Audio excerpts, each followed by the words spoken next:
Hi everyone, I'm Dr. Sukha Garg. So we'll discuss about fatty liver today. As per the latest study, 1 in every three persons, so basically almost 33% of population is suffering from fatty liver.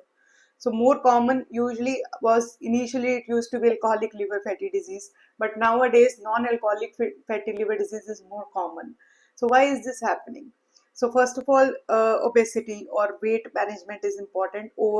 Being overweight is one of the main risk factors. Apart from that, diabetes, our poor lifestyle, dietary habits, and our sedentary lifestyle. These are the more common reasons, for more common causes which are creating non-alcoholic fatty liver disease.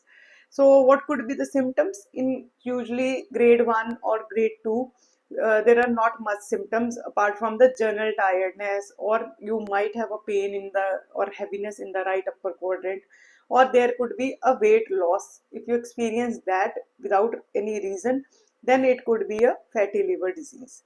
How to get tested? Yeah, how to know do you have fatty liver disease?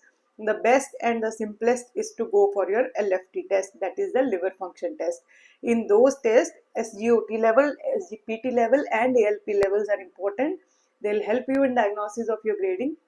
Apart from that, you can go in for your ultrasounds or your fibroscan or HEPA scan or CT-MRI if needed. So when fatty liver actually progresses to grade 3 or grade 4, when it is actually causing disease, what could be the symptoms? That time the symptoms would be of jaundice.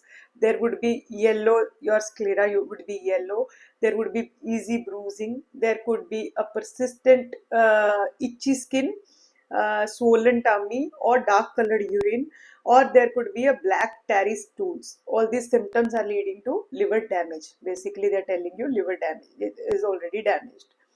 So that's a kind of a last stage. So your diagnosis is best possible to always go in for your liver function test, blood test. That's the most easiest and best thing to go for. Apart from that, other tests can be done. So people usually ask, is non-alcoholic fatty liver disease reversible? Yes, it is reversible. Usually grade 1, grade 2 can be reversed with change in your diet, with change in your lifestyle, your workouts, change of if you are diabetic, control of your diabetes, your control of cholesterol levels, that's very important, and your weight management. It's extremely important. You need to keep your weight in a proper uh, range as per your age, as per your height. We need to find out what it is. Keep your weight in check, keep your sugar levels in check, your cholesterol levels in check, and keep on moving after every 2-3 hours. Workouts are very important to keep your overall health in a good way.